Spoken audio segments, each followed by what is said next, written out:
യഥാർത്ഥത്തിൽ ഒരു ധിക്കാരമാണ്. നമുക്കറിയാം, ഒരു തുടർ ഭരണം ഇവിടെ ലഭിച്ചതിന് ശേഷം മനസ്സമാധാനത്തോടുകൂടി സമാധാനകാംക്ഷികളായ ആളുകൾക്ക് ശരിക്കും കിടന്നുറങ്ങാൻ കഴിഞ്ഞിട്ടുണ്ടോ? എല്ലാ ദിവസവും കൊള്ളയും കൊലയും കത്തിക്കുത്തും അതുപോലെ തന്നെ പീഡനവും അത് നിരന്തരമായി ദിവസേന നമ്മൾ നടന്നുകൊണ്ടിരിക്കുകയാണ്. യാതൊരു കൂസലും ജില്ലാ കമ്മിറ്റി ഇതുപോലുള്ള ഒരു പ്രക്ഷോഭ പരിപാടിക്ക് അല്ലെങ്കിൽ ഒരു സമരത്തിന് സാഹചര്യം ഒരുക്കിയതിൽ ഞാൻ പ്രത്യേകമായി മുസ്ലിം ലീഗിനെ ജില്ലാ കമ്മിറ്റിയെ പ്രത്യേകമായി അഭിനന്ദിക്കുന്നു. നമുക്കറിയാം, യഥാർത്ഥത്തിൽ ഇപ്പൊ നമ്മുടെ നാട്ടിൽ ഒരുപാട് പ്രശ്നങ്ങൾ മുസ്ലിമുകൾക്കെതിരെ ഉണ്ടായിക്കൊണ്ടിരിക്കുന്നുണ്ട്. നേരത്തെ നടന്ന സംവരണ വിഷയത്തിൽ 80-20 എന്ന അനുപാതം ഹൈക്കോടതിയിൽ ഒരു വിധിയുണ്ടായി. യഥാർത്ഥത്തിൽ അത്തരം വിധിയുണ്ടാകുമ്പോൾ ഇവിടെ അതിനെതിരെ ശബ്ദിക്കേണ്ടതും അല്ലെങ്കിൽ മുസ്ലിമീങ്ങളുടെ അവകാശങ്ങൾ, നിരത്തിയ അവകാശങ്ങൾ നൽകണം എന്നാവശ്യപ്പെടേണ്ടതും ഇവിടുത്തെ മതസംഘടനകളാണ് കൂടുതലുമായി വേണ്ടത്. കാരണം രാഷ്ട്രീയക്കാർ യഥാർത്ഥത്തിൽ പറയുമ്പോൾ 80-20 അനുപാതമൊക്കെ വിശദീകരിക്കുമ്പോൾ ഏതെങ്കിലും ആളുകൾക്ക് അതിന്റെ എത്ര ന്യായം പറഞ്ഞാലും അത് ബോധ്യപ്പെടാതെ അവർക്കൊരു വിഷമം തോന്നിയേക്കാം. ആ വിഷമങ്ങളൊക്കെ ഒരു ഇലക്ഷൻ വരുമ്പോൾ തീർക്കാൻ ജനം തയ്യാറാവും. പക്ഷെ മതസംഘടനകൾക്ക് ആ വിഷയമില്ല. മതസംഘടനയുടെ നേതൃത്വവും അതുപോലെ തന്നെ മതസംഘടനയുടെ അനുയായികളും വളരെ ഏറെ മുസ്ലിം ആവശ്യങ്ങൾക്ക് വേണ്ടി, മുസ്ലിം ആവശ്യങ്ങൾ നിരാകരിക്കുന്നതിനെതിരായി ശബ്ദം ഉയർത്തേണ്ടതുണ്ട് എന്നാണ് എനിക്ക് പറയാനുള്ളത്.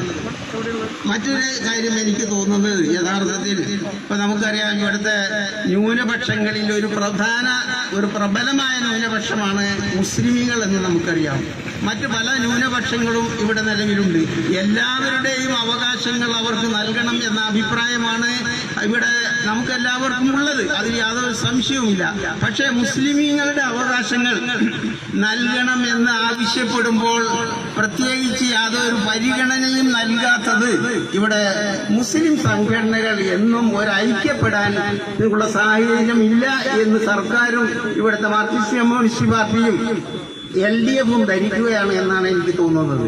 അതുകൊണ്ട് എനിക്ക് മുസ്ലിം സംഘടനകളുടെ നേതാക്കളോട് പ്രത്യേകിച്ച് പറയാനുള്ളത്, മുസ്ലിം സംഘടനകൾ മുസ്ലിമീങ്ങളുടെ പ്രത്യേക ആവശ്യങ്ങൾ വരുമ്പോൾ അതിനുവേണ്ടി ഒരു ഐക്യപ്പെട്ട് യഥാർത്ഥത്തിൽ വളരെ ശക്തമായ സമരം നടത്താൻ തയ്യാറാവേണ്ട സാഹചര്യമാണ് ഇന്ന് നമ്മുടെ നാട്ടിലും നമ്മുടെ സംസ്ഥാനത്തും ഇന്ത്യ രാജ്യത്തുമുള്ളത്.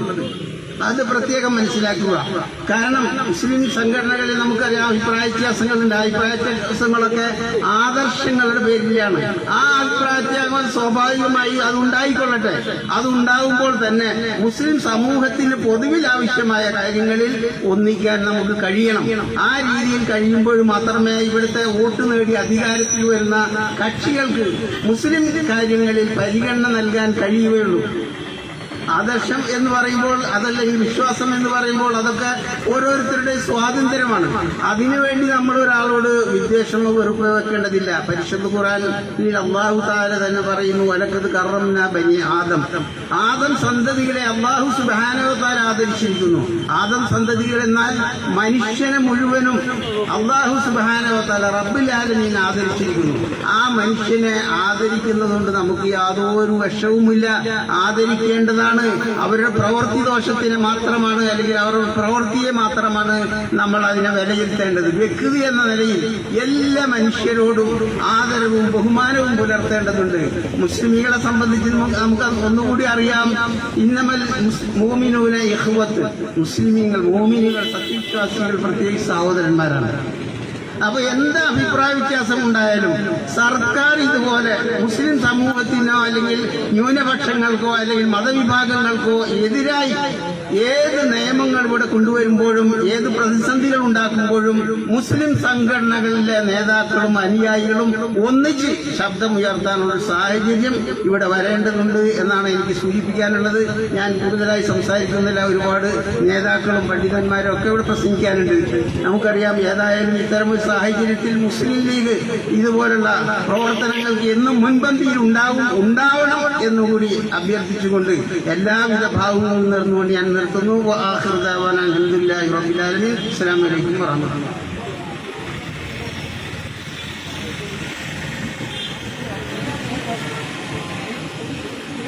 കേരളത്തിലെ ഒന്നിച്ചുള്ള എല്ലാ പ്രക്ഷോഭങ്ങളിലും, പ്രത്യേകിച്ച് തൃശ്ശൂരിൽ നമ്മുടെ എല്ലാ ആലോചനകളിലും ഒന്നിച്ചുണ്ടാകാറില്ല. എൻ്റെ ആത്മമിത്രം കൂടിയായ ഇന്ത്യൻ ജമാഅത്തെ ഇസ്ലാമിയുടെ ജില്ലാ പ്രസിഡന്റ് അഭിനന്ദനായ മുനീർ വരന്തരപ്പള്ളിയെ സ്നേഹപൂർവ്വം ക്ഷണിക്കുന്നു.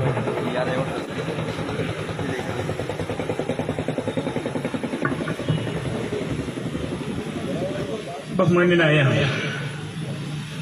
ഈ മഹത്തായ പ്രതിഷേധ സംഗമത്തിന്റെ അധ്യക്ഷൻ പ്രിയ സുഹൃത്ത് മുഹമ്മദ് റഷീദ് സാഹിബ്, ഇതിന്റെ ഉദ്ഘാടന കർമ്മം നിർവഹിച്ച ഇന്ത്യൻ യൂണിയൻ മുസ്ലിം ലീഗിന്റെ സംസ്ഥാന ജനറൽ സെക്രട്ടറി PMS സലാം, വളരെയധികം ഗംഭീരമായ, മൗനം പോലും വാചാലമായ ഈ സദസ്സിൽ അണിനിരന്നിരിക്കുന്ന എന്റെ പ്രിയങ്കരായ സഹോദരങ്ങളെ, നേതാക്കളെ, പ്രപഞ്ച ശിഖാവിന്റെ കരുണകടാക്ഷങ്ങൾ നമ്മിലേവരിലും സദാ വർഷിക്കുമാറാകട്ടെ എന്ന് പ്രാർത്ഥിക്കുന്നു.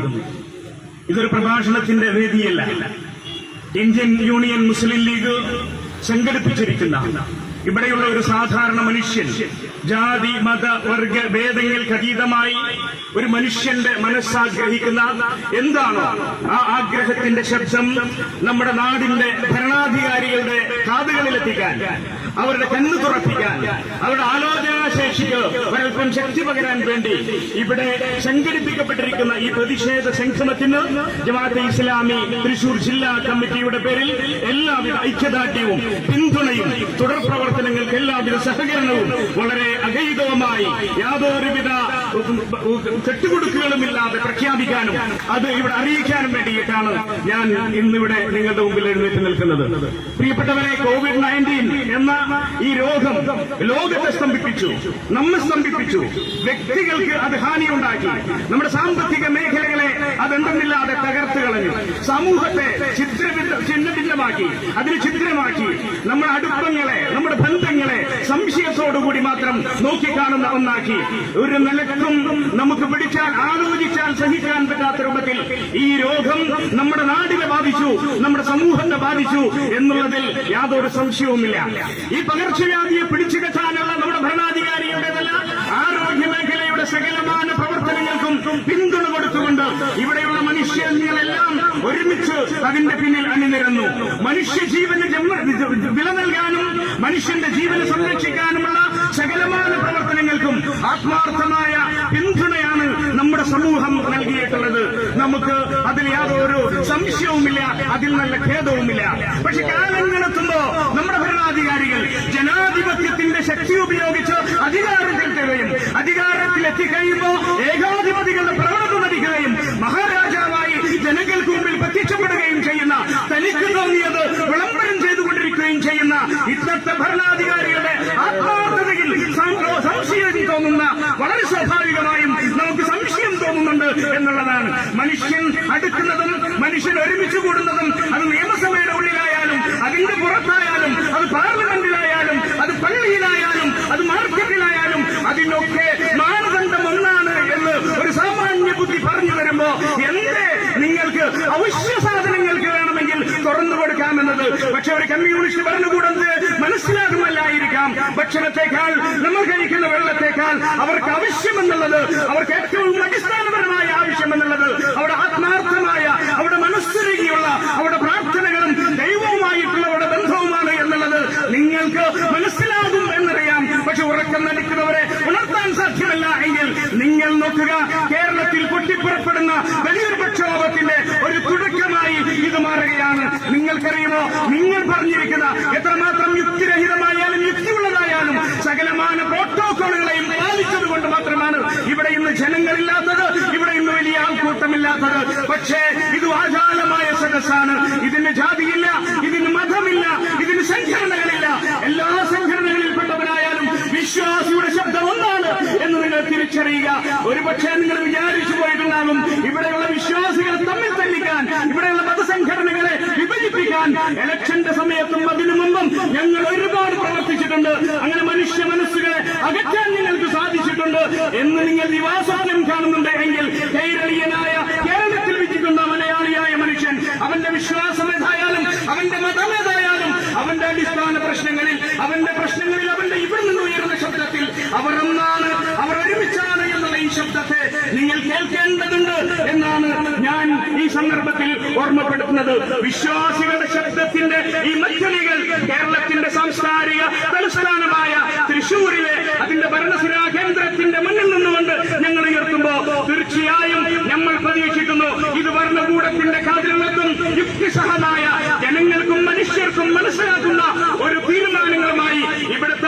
കൂടെ മുന്നോട്ട് വരും എന്ന് ഞങ്ങൾ പ്രതീക്ഷിക്കുന്നു. എന്ന് മാത്രമല്ല, മുന്നോട്ട് വരണം എന്ന് ഞങ്ങൾ ആവശ്യപ്പെടുന്നു. സ്വന്തം ജീവിതത്തിന്റെ വിലപ്പെട്ട സ്വന്തം കുടുംബത്തിൽ നിന്ന് പകർന്നെടുത്ത ആ ജീവനുകളെ മുന്നിൽ വെച്ചുകൊണ്ടാണ് ബഹുമാന്യനായ ഫാദർ ലിജോ ചിറ്റിപ്പള്ളി നമ്മുടെ ആരാധനാ കേന്ദ്രങ്ങളെ തുറന്നു കിട്ടാനുള്ള മനസ്സിന്റെ ആഗ്രഹത്തെ കുറിച്ച്, അതിന്റെ ദാഹത്തെ കുറിച്ച് ഇവിടെ നമ്മൾ ഇവിടെ ഉയർത്തിയത്. പാറമേക്കാവിന്റെ ശബ്ദം ഇവിടെ ഉയർന്നിട്ടുണ്ട്. മുസ്ലിം സംഘടനകളും അതെല്ലാവരും ഇവിടെ ഒരുമിച്ച് കൂടിയിട്ടുണ്ട്. അതുകൊണ്ട് ഇത് അവശ്യ സാധനങ്ങളല്ല, അത്യാവശ്യമാണ്, അടിസ്ഥാനപരമായ മൗലികാവകാശമാണ് എന്ന് തിരിച്ചറിഞ്ഞുകൊണ്ട് ഈ ശബ്ദത്തെ നിങ്ങൾ ഏറ്റെടുക്കുക. ഈ ശബ്ദം നിങ്ങളുടെ കാതുകൾ കൊണ്ട് ഏറ്റുവാങ്ങുക. നിങ്ങളുടെ ഏകാധിപത്യത്തെ അവസാനിപ്പിക്കുക. മനുഷ്യന് വേണ്ടി മനുഷ്യനാൽ തിരഞ്ഞെടുക്കപ്പെട്ടവരാണ് എന്ന തിരിച്ചറിവോടുകൂടി ഭരണഘടനയോട് നീതി പുലർത്തിക്കൊണ്ട്, മനുഷ്യരോട് നീതി പുലർത്തിക്കൊണ്ട്, ഞങ്ങൾക്ക് ഇഷ്ടമില്ലാത്തതൊന്നും ഇവിടെ നടക്കേണ്ടതില്ല എന്ന ഹൂത് ഒഴിവാക്കിക്കൊണ്ട് ഈ ശബ്ദത്തിന് കാതുകൊടുക്കുക എന്ന് മാത്രം പറഞ്ഞുകൊണ്ട് ഒരിക്കൽ കൂടി ഇനി ഈ ശബ്ദം കേട്ടില്ലെങ്കിൽ ഇനി മുന്നോട്ട് പോകേണ്ടുന്ന പരിപാടികളെ കുറിച്ച്, അങ്ങനെയുള്ള പരിപാടികളെ രൂപകൽപ്പന ചെയ്യുമ്പോൾ അതിനുള്ള സകലമായ പിന്തുണകൾ കൂടി ഒരിക്കൽ കൂടി അഭ്യർത്ഥിച്ചുകൊണ്ട് ഇവിടെ ഒരുമിച്ച് കൂടിയ എന്റെ എല്ലാ നേതാക്കൾക്കും എല്ലാ സഹോദരങ്ങൾക്കും അഭിവാദ്യങ്ങൾ അർപ്പിച്ചുകൊണ്ട് ഞാൻ എന്റെ വാക്കുകൾ ഉപസംഹരിക്കുന്നു. നിങ്ങൾക്ക് നന്ദി, നമസ്കാരം.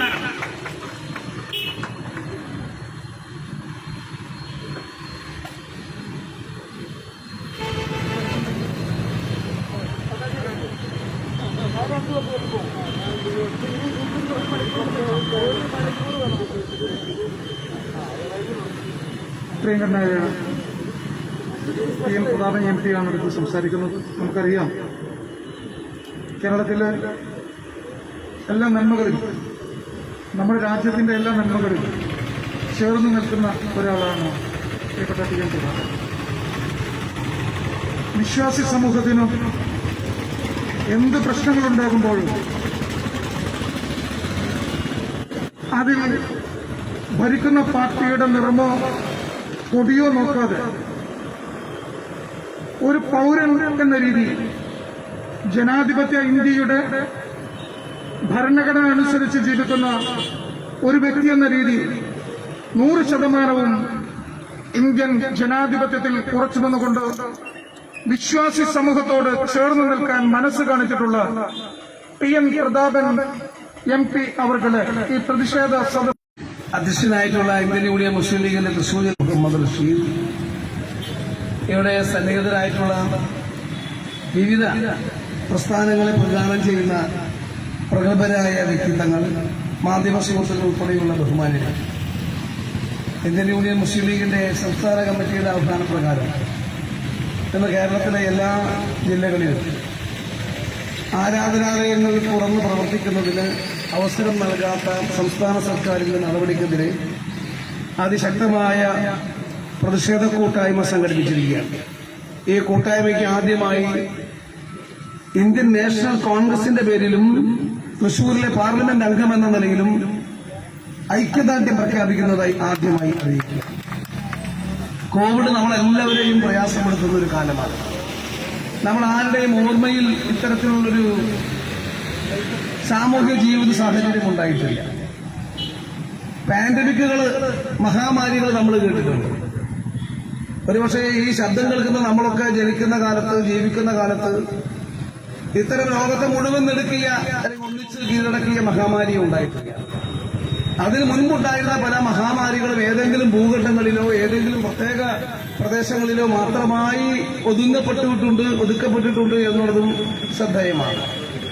എന്നാൽ ഈ ആധുനിക കാലഘട്ടത്തിൽ ലോകത്ത് മുഴുവൻ രാമനഗര വ്യത്യാസമില്ലാതെ ദ്വീപസമൂഹങ്ങളടക്കം, മെയിൻകര മാത്രമല്ല, ദ്വീപസമൂഹങ്ങളിലടക്കം മനുഷ്യ സാന്നിധ്യമുള്ള എല്ലായിടങ്ങളിലും ഒരുപോലെ ഒരു വൈറസ് ബാധിക്കപ്പെട്ട് ലോകമിങ്ങനെ ബന്ദിയാക്കപ്പെട്ട രീതിയിൽ കഴിയപ്പെടുന്നത് അത്യപൂർവമാണ്. ഇതിന്റെ അതിജീവനത്തിന് വേണ്ടിയുള്ള കടുത്ത ശ്രമത്തിലാണ് ഭരണകൂടങ്ങളും പൊതുസമൂഹവും അതിർവരമ്പുകളില്ലാതെ ഒന്നിച്ചു നിന്ന് അതിനു വേണ്ടിയുള്ള പോരാട്ടം നടത്തുന്നു. ആ പോരാട്ടത്തിൽ നമ്മളെല്ലാവരും മനുഷ്യൻ എന്ന വികാരത്തിന്റെ അടിസ്ഥാനത്തിൽ ഒന്നിച്ചു നിൽക്കുകയാണെന്നതുകൂടി ആമുഖമായി പറയാൻ ഈ അവസരം വിനിയോഗിക്കുകയാണ്. ഭരണകൂടങ്ങൾ ഉൾപ്പെടെ നടത്തപ്പെടുന്ന എല്ലാ അതിജീവന പ്രവർത്തനങ്ങൾക്കും ഈ പ്രതിഷേധ കൂട്ടായ്മയിൽ പങ്കെടുക്കുന്ന മുഴുവൻ പ്രസ്ഥാനങ്ങളും അതിന്റെ പ്രവർത്തകന്മാരും ഒരിക്കലും കൊടിനിറങ്ങളും ആശയപരമായ ഭിന്നതകളും ഒന്നും നോക്കാതെ ഒന്നിച്ചു നിന്നുകൊണ്ട് പ്രവർത്തിക്കണം. മനുഷ്യനെ ബാധിക്കുന്ന ഒന്നാണ്, മനുഷ്യന്റെ നിലനിൽപ്പിന് വേണ്ടിയുള്ളതാണ്, ജീവൻ സംരക്ഷിക്കാൻ വേണ്ടിയുള്ളതാണ് ഈ അതിജീവന പോരാട്ടം. ആ അതിജീവന പോരാട്ടത്തിൽ നമ്മളെല്ലാം ഒന്നാണെന്ന് ആവർത്തിച്ച് പറയാൻ ആഗ്രഹിക്കുന്നു. അതിജീവന പോരാട്ടത്തിന് ഭരണകൂടങ്ങൾക്ക് പരിപൂർണമായ ഐക്യദാർഢ്യവും പിന്തുണയും ഈ സമൂഹം നൽകുന്നുണ്ട് എന്നതുകൂടി ഗവൺമെന്റുകൾ ഓർമ്മപ്പെടുത്തുവാനും ഈ അവസരം വിനിയോഗിക്കട്ടെ. ഈ പ്രതിഷേധ കൂട്ടായ്മയ്ക്ക് പ്രത്യേകമായൊരു കാരണമുണ്ട്. നമ്മൾ ഈ കോവിഡ് ഒരു യാഥാർത്ഥ്യമാണ്. കോവിഡിന്റെ എല്ലാ അർത്ഥത്തിലുമുള്ള പ്രോട്ടോകോൾ പാലിച്ചുകൊണ്ടാണ് നമ്മളെല്ലാവരും ജീവിക്കുന്നത്. വർത്തമാനം പറയുമ്പോഴും നടക്കുമ്പോഴും ഇരിക്കുമ്പോഴും ഒക്കെ നമ്മളെല്ലാം മുഖാവരണം ധരിക്കുന്നു. മാസ്ക് ധരിക്കേണ്ടിടത്ത് മാസ്ക്, അല്ലെങ്കിൽ സാനിറ്റൈസർ ഉപയോഗിക്കേണ്ടിടത്ത് സാനിറ്റൈസർ ഉപയോഗിക്കുന്നു. ഗ്ലൗസ് ഇടേണ്ടത് ഗ്ലൗസ് ഇടുന്നു. സാമൂഹ്യ അകലം പാലിക്കേണ്ടിടത്ത് സാമൂഹ്യ അകലം പാലിക്കുന്നു. ഇതിലെല്ലാത്തിലും നമ്മളെല്ലാവരും അതീവമായ ജാഗ്രതയോടുകൂടി തന്നെയാണ് കോവിഡ് പാൻഡമിക്കിനെ നേരിടാൻ വേണ്ടിയുള്ള ഈ കഠിനമായ ശ്രമങ്ങൾ നടത്തി വരുന്നത്. ഈ ശ്രമങ്ങൾക്കിടയിൽ അതിന്റെ തോത് കുറയും കൂടും. ഒന്നാം തരംഗത്തിന് ശേഷമുണ്ടായ രണ്ടാം തരംഗം ഒരുപക്ഷെ ഒന്നാം തരംഗത്തെക്കാൾ കൂടുതൽ ആളുകൾ ജീവൻ അപഹരിച്ചു എന്നുള്ളത് നമുക്ക് എല്ലാവർക്കും വലിയ വേദനയും വലിയ പ്രയാസങ്ങളും അസ്വസ്ഥതയും ഉണ്ടാക്കുന്നുണ്ട്. പക്ഷെ ഭരണകൂടം മറച്ചു വെക്കുന്നതിൽ നമുക്ക് പ്രതിഷേധവുമുണ്ട്.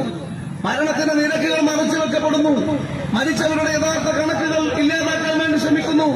അതോടൊപ്പം തന്നെ ഈ കോവിഡിന്റെ കൃത്യമായ എണ്ണം വെളിപ്പെടുത്തുന്നില്ല.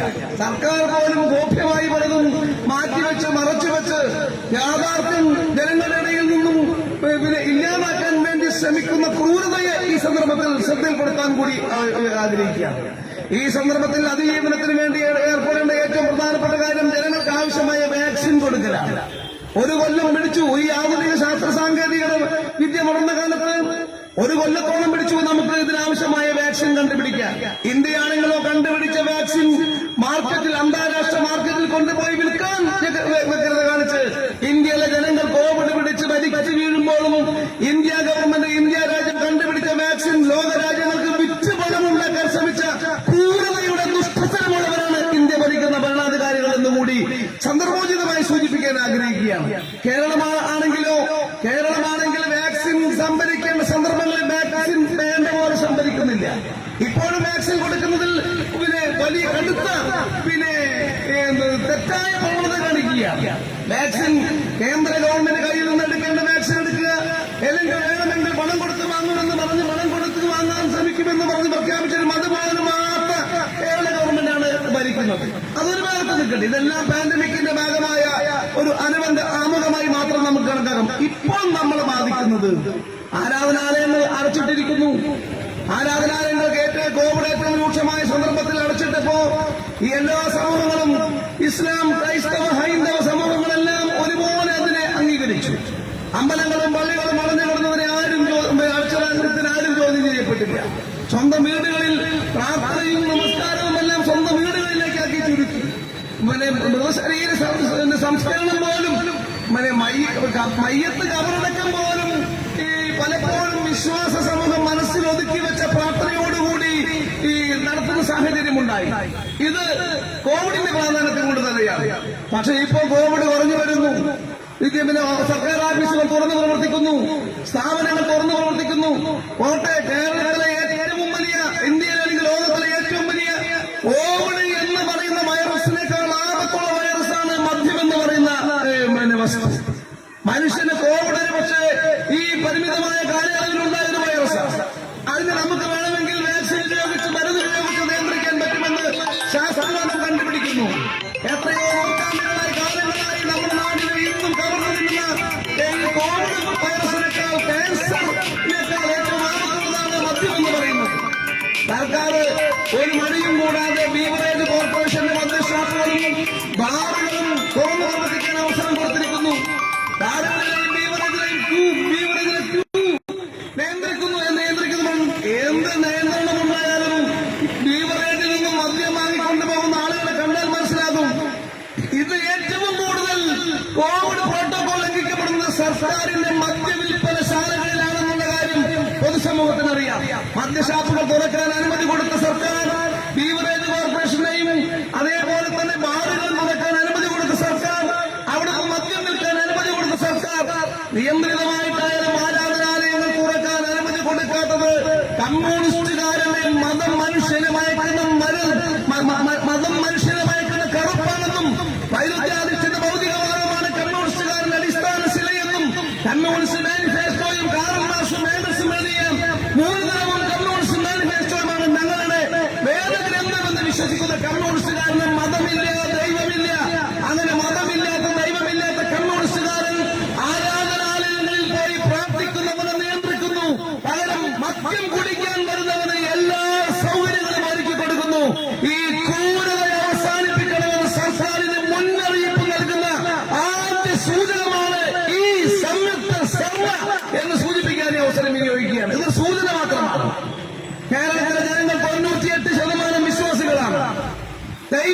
വിശ്വാസികളാണ്.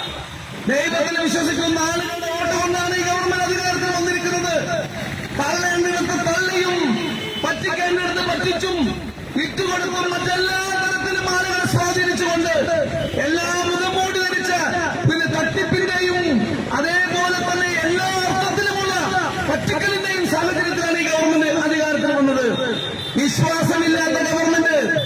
കാരണം ഈ മന്ത്രിസഭയിൽ പോലും ദൈവവിശ്വാസത്തിൽ സത്യപ്രതിജ്ഞ ചെയ്തവരുടെ എണ്ണം പരിമിതമാണ്.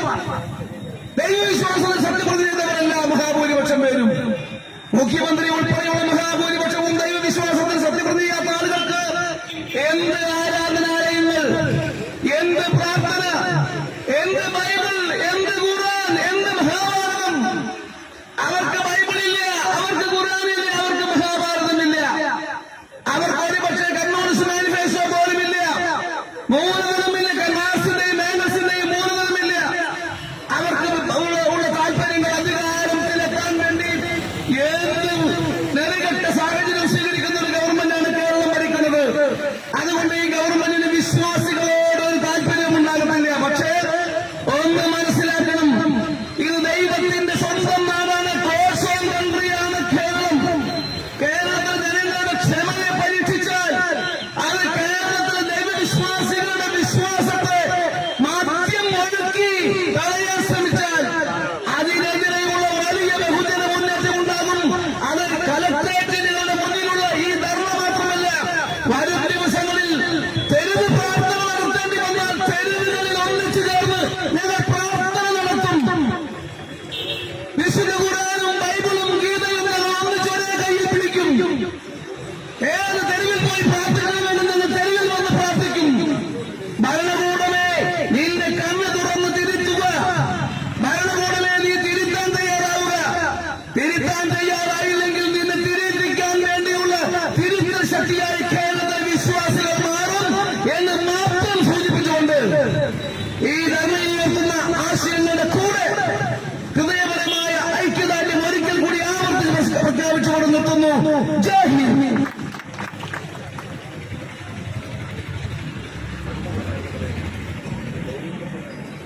അടുത്തതായി ഞാൻ നേരത്തെ സൂചിപ്പിച്ചതുപോലെ നമ്മുടെ എല്ലാ പ്രവർത്തനങ്ങളിലും കൂടെ ഉണ്ടായിട്ടുണ്ട്. കേരളത്തിലെ അല്ലെങ്കിൽ ഇന്ത്യയിലെ ഭരണാധികാരികൾ നടപ്പിലാക്കുന്ന തലതിരിഞ്ഞ നയങ്ങൾക്കെതിരെ സാമൂഹ്യ മാധ്യമത്തെ പടവാളായി ഉപയോഗപ്പെടുത്തുന്നു.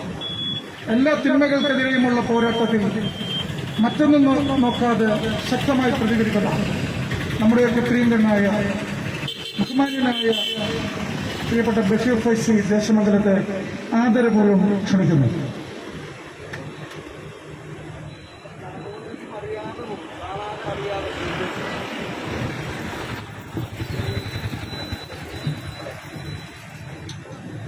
അസ്സലാമു അലൈക്കും, നമസ്കാരം. വേദിയിലിരിക്കുന്ന മുഖ്യമന്ത്രി പത്രസമ്മേളനത്തിൽ മാസ്ക് ഇടാറില്ല, പിന്നെ ഞാൻ ഏറ്റുകൊടുക്കേണ്ട കാര്യമില്ല. ആദരണീയരായ ഇന്ത്യൻ യൂണിയൻ മുസ്ലിം ലീഗിന്റെ സംസ്ഥാന ജില്ലാ നേതാക്കളെ, ബഹുമാന്യനായ നമ്മുടെ MP TN പ്രതാപൻ, മറ്റ് മത സംഘടനകളുടെ നേതാക്കളെ, ഈ വിഷയത്തെക്കുറിച്ച് ഇന്നലെ സോഷ്യൽ മീഡിയയിൽ ഒരു പോസ്റ്റ് ഇട്ടപ്പോൾ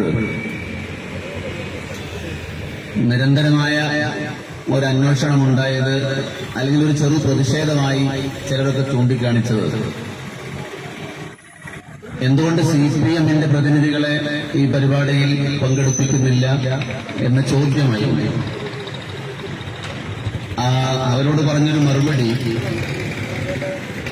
ഇത് വിശ്വാസികളുടെ ഒരു പ്രശ്നമായതുകൊണ്ട് വിശ്വാസികളായ മതസംഘടനാ നേതാക്കളും വിശ്വാസികളായ രാഷ്ട്രീയ നേതാക്കളും മാത്രം പങ്കെടുക്കുന്ന ഒരു പരിപാടി ആയതുകൊണ്ടാണ് CPM-ന്റെ ആളുകളെ ഇതിൽ പങ്കെടുപ്പിക്കാതിരുന്നത് എന്നാണ്. കാരണം CPM-ന്റെ ആക്ടിംഗ് സെക്രട്ടറിയായ വിജയരാഘവൻ 2 ദിവസം മുമ്പേ ചാനലുകളോട് സംസാരിക്കുമ്പോൾ പറഞ്ഞത്, സത്യപ്രതിജ്ഞ നടക്കുമ്പോൾ, അത് മന്ത്രിയായിട്ടും MLA ആയിട്ടും സത്യപ്രതിജ്ഞ നടക്കുമ്പോൾ 3 MLA-മാര് ദൈവനാമത്തിൽ സത്യപ്രതിജ്ഞ ചെയ്തിട്ടുണ്ട്. അതവർക്ക് കൃത്യമായ പാർട്ടി ക്ലാസ് ലഭിക്കാത്തത് കൊണ്ടാണ് ഉടനെ അവർക്ക് പാർട്ടി ക്ലാസ് കൊടുത്തുകൊണ്ട് ദൃഢപ്രതിജ്ഞ നൽകാനുള്ള സംവിധാനം ഒരുക്കുമെന്ന് പറഞ്ഞ ഒരു പാർട്ടിയുടെ പ്രതിനിധിയെ ഇത്തരം ഒരു വിശ്വാസികളുടെ പരിപാടിയിൽ പങ്കെടുപ്പിക്കേണ്ടതില്ല എന്ന് തന്നെയാണ് നമ്മുടെ തീരുമാനം. കാരണം ഇത് വിശ്വാസികൾ മാത്രം അഭിമുഖീകരിക്കേണ്ട ഒരു പ്രശ്നമായിട്ടാണ് ഇപ്പോൾ വന്നിട്ടുള്ളത്. ആദ്യമായി ഇന്ത്യൻ യൂണിയൻ മുസ്ലിം ലീഗിന്റെ ജില്ലാ കമ്മിറ്റിയെ സംസ്ഥയുടെ പേരിൽ ഞാൻ അഭിനന്ദിക്കുകയാണ്. കാരണം ഒരുപക്ഷെ കേരളത്തിൽ ആദ്യമായിട്ടാണ് ഇന്ത്യൻ യൂണിയൻ മുസ്ലിം ലീഗിന്റെ ഒരു ജില്ലാ കമ്മിറ്റി ഇത്തരം ഒരു പരിപാടിയിൽ ശക്തമായ പ്രക്ഷോഭം, ജനകീയ പ്രക്ഷോഭം നടത്താൻ ആരംഭിക്കുന്നത്. മുസ്ലിം ലീഗിന്റെ നേതൃത്വത്തിലുള്ള നിവേദനങ്ങളും അഭ്യർത്ഥനകളും പ്രതിഷേധങ്ങളും ഒക്കെ ഉണ്ടായിട്ടുണ്ടെങ്കിൽ പോലും ഒരു ജില്ലാ കമ്മിറ്റി മതസംഘടനകളുടെയും രാഷ്ട്രീയ നേതൃത്വത്തെയും ഒക്കെ ഒരുമിച്ച് കൂട്ടി ഒരു നിരത്തിലേക്കുള്ള പ്രക്ഷോഭം കേരളത്തിൽ ആദ്യമായിട്ടാണ്. അതുകൊണ്ട് തൃശൂർ ജില്ലാ കമ്മിറ്റിയെ സമസ്തയുടെ പേരിൽ എല്ലാ അഭിനന്ദനങ്ങളും ആദ്യമായി അറിയിക്കുന്നതിനോടൊപ്പം ഇവിടെ സംസ്ഥാന നേതാക്കളുണ്ട്. ഇത് ഇന്ത്യൻ യൂണിയൻ മുസ്ലിം ലീഗിന്റെ സംസ്ഥാന കമ്മിറ്റി നേരിട്ട് ഏറ്റെടുക്കണമെന്ന് കൂടിയുള്ള ഒരു അഭ്യർത്ഥന കൂടി ഇവിടെ അറിയിക്കുകയാണ്. പ്രിയപ്പെട്ടവരെ, ഇത് ഇപ്പോൾ കേവലം വിശ്വാസികളുടെ ഒരു പ്രശ്നം എന്നതിനപ്പുറം ഇത് ഒരു ഭരണഘടനാ പ്രശ്നമായി മാറുന്നുണ്ടോ എന്ന് ഞാൻ സംശയിക്കുകയാണ്. കോൺസ്റ്റിറ്റ്യൂഷൻ ഓഫ് ഇന്ത്യ അതിന്റെ ആർട്ടിക്കിൾ 15, 25 കൃത്യമായി പറയുന്നുണ്ട്, propagation, believe, propagation and practice, വിശ്വസിക്കാനും ആചരിക്കാനും പ്രബോധനം ചെയ്യാനുമുള്ള ഭരണഘടനാ അനുവാദമുള്ള ഒരു രാജ്യത്ത് നമ്മൾ അതിനുവേണ്ടി കൂടിയുള്ള ശബ്ദമായതുകൊണ്ട് ഇതൊരു ജനാധിപത്യ വിശ്വാസികളുടെ പോരാട്ടം എന്നതിനപ്പുറം ഭരണഘടനാ പുനഃസ്ഥാപനത്തിനുള്ള ഒരു പോരാട്ടം കൂടിയായി മാറുകയാണ്. എന്തുകൊണ്ടാണ് അങ്ങനെ പറയുന്നത്? ഇന്ത്യയിൽ ആദ്യമായി കോവിഡ് റിപ്പോർട്ട് ചെയ്ത ഒരു ജില്ലയിൽ നിന്നുകൊണ്ടാണ് നമ്മൾ സംസാരിക്കുന്നത്. അങ്ങനെ ഒരു റിപ്പോർട്ട് ഉണ്ടായപ്പോൾ ഇവിടുത്തെ മതവിശ്വാസികളെല്ലാം ആരാധനാലയങ്ങൾ അടച്ചിടാനുള്ള തീരുമാനമുണ്ടായി.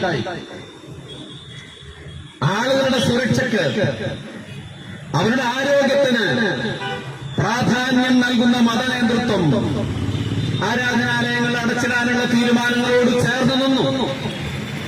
അന്ന് വീഡിയോ കോൺഫറൻസിലൂടെയൊക്കെ അന്നത്തെയും ഇന്നത്തെയും മുഖ്യമന്ത്രിയായിരിക്കുന്നയാള് നിരന്തരമായി ഡിസ്കഷൻ നടത്തിക്കൊണ്ടിരുന്നു. പക്ഷെ ഇന്നത്തെ തീരുമാനങ്ങളിൽ മതനേതൃത്വമായി അങ്ങനെ ഒരു തീരുമാനത്തിന് ചർച്ചയ്ക്ക് പോലും കാരണമുണ്ടായില്ല. കാരണം തെരഞ്ഞെടുപ്പ് കഴിഞ്ഞു, രണ്ടാമതൊരു അധികാര സോപാനത്തിൽ കയറിയിരിക്കുന്ന വല്ലാത്തൊരു സന്തോഷത്തിന്റെ മുഹൂർത്തത്തിലാണ് അദ്ദേഹം. അതുകൊണ്ട് ഏകാധിപത്യമായ തീരുമാനമെടുത്തുകൊണ്ടിരിക്കുകയാണ്.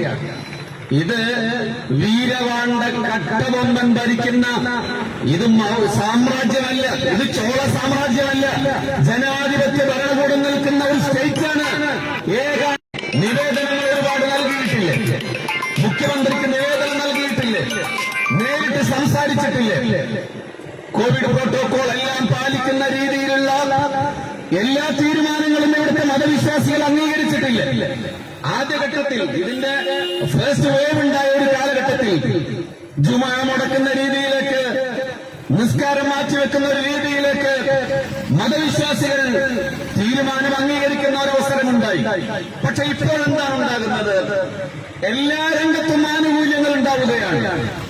എല്ലാ രംഗത്തും പ്രോട്ടോകോളിൽ ഇളവ് വരുത്തിക്കൊണ്ടിരിക്കുകയാണ്. എന്ത് ലോജിക്കാണ് ആരാധനാലയങ്ങളുടെ കാര്യത്തിൽ ഗവൺമെന്റിന് പറയാനുള്ളത്? ഇവിടെ പലരും സൂചിപ്പിച്ചതുപോലെ ബീവറേജ് ഔട്ട്ലെറ്റുകൾ തുറന്നു, അതുകൊണ്ട് പള്ളി തുറക്കണമെന്നല്ല ഞങ്ങൾ പറയുന്നത്. ബീവറേജ് ഔട്ട്ലെറ്റുകൾ തുറക്കരുത്, ആരാധനാലയങ്ങൾ തുറക്കണമെന്നാണ് ഞങ്ങൾ പറയുന്നത്. അത് തുറന്നതുകൊണ്ട് ഇത് തുറക്കണമെന്നല്ല ഞങ്ങൾ പറഞ്ഞുകൊണ്ടിരിക്കുന്നത്. പക്ഷേ അത് തുറന്നപ്പോൾ എന്താണ് ഉണ്ടായത്? കിലോമീറ്റർ കണക്കിനുള്ള ക്യൂ, മാസ്ക് ധരിച്ചും ധരിക്കാതെയും സാമൂഹ്യ അകലം പാലിക്കാതെ ആയിരക്കണക്കിന് ആളുകളാണ് ഒരുമിച്ച് കൂടിയത്. ഒരു പെറ്റി കേസെടുക്കാൻ പോലും പോലീസുകാരിവിടെ തയ്യാറായിട്ടില്ല. അതിന്റെ പേരിൽ സാമൂഹ്യ അകലം പാലിക്കാതെ പ്രോട്ടോകോൾ ലംഘിച്ചതിന്റെ പേരിൽ ഒരു കേസും കേരളത്തിൽ റിപ്പോർട്ട് ചെയ്യപ്പെട്ടിട്ടില്ല. അപ്പോൾ ഇവിടെ കോവിഡ് പ്രോട്ടോകോൾ പാലിക്കണം, ഈ രോഗവ്യാപനം തടയണം എന്നതാണ് ലക്ഷ്യമെങ്കിൽ എന്താണത് തടയാതിരുന്നത്? ഇപ്പൊ KSRTCയുടെ ദീർഘദൂര സർവീസുകൾ ആരംഭിച്ചു. എത്ര ആളുകളാണ് ഒരു ബസ്സിൽ സഞ്ചരിച്ചുകൊണ്ടിരിക്കുന്നത്? 60-70 ആളുകൾ ഒരു ബസ്സിൽ സഞ്ചരിക്കുന്നു.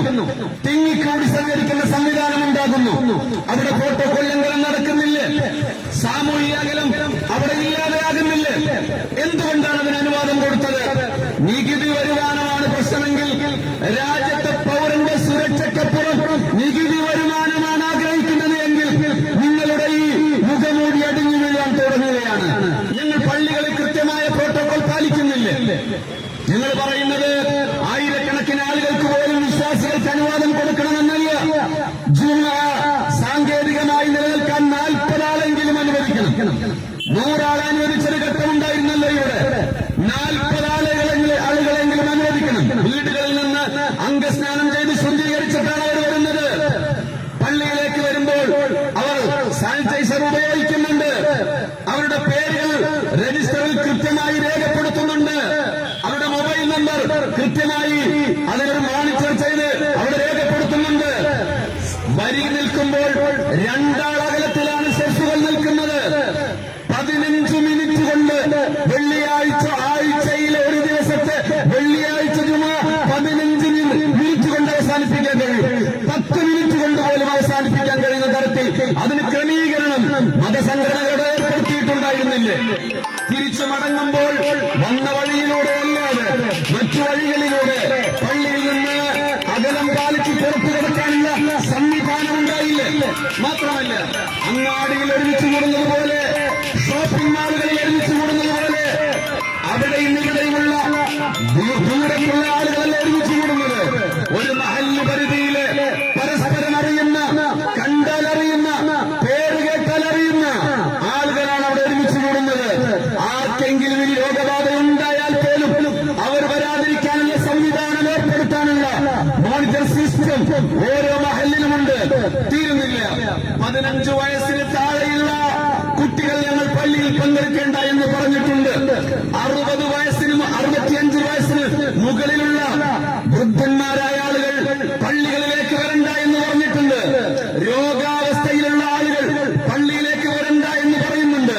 ആരോഗ്യനിലകാത്രരായ മാസ്ക് ധരിച്ച വീട്ടിൽ നിന്ന് വരുമ്പോൾ അവർ സുജൂദ് ചെയ്യുന്ന, നമസ്കരിക്കുന്ന സ്ഥലത്ത് സ്വന്തം ഉപയോഗിക്കുന്ന മുസല്ലരിക്കണമെന്ന് പറയുന്ന 15 വയസ്സിൽ താഴെയുള്ളവർ മാത്രം വന്നാൽ മതി എന്ന് പറയുന്ന, 65 വയസ്സിന് മുകളിലുള്ള വൃദ്ധന്മാർ വരണ്ടെന്ന് പറയുന്ന, മറ്റെന്ത് രോഗമുള്ളവരും പനി പോലുമുള്ളവർ പള്ളിയിലേക്ക് വരണ്ട എന്ന് പറയുന്ന, പള്ളിയിലേക്ക് കടന്നു വരുമ്പോൾ അവിടുത്തെ ഹൗദിലെ വെള്ളം പൊതുവായി ഉപയോഗിക്കേണ്ട, നിങ്ങൾ വീട്ടിൽ നിന്ന് അംഗസ്നാനം ചെയ്തു വരണമെന്ന് പറയുന്ന, അവർ പള്ളിയിലേക്ക് കടക്കുമ്പോൾ അവരെ പരിശോധിക്കുന്ന ചെറു സംവിധാനങ്ങൾ ഏർപ്പെടുത്തിയ, മൊബൈൽ നമ്പർ കൃത്യമായി എഴുതി വെച്ച, പേരെഴുതി വെച്ച, രജിസ്റ്റർ സൂക്ഷിച്ച 15 മിനിറ്റിൽ താഴെ ആഴ്ചയിൽ ഒരു ദിവസം 40 ആൾ ഒരുമിച്ച് കൂടുന്ന ഒരു ചുമയാണ് പിണറായി വിജയൻ നിങ്ങൾക്ക് പ്രശ്നമെങ്കിൽ ഇത് കൃത്യമായ മതവിരുദ്ധ നിലപാടാണ്.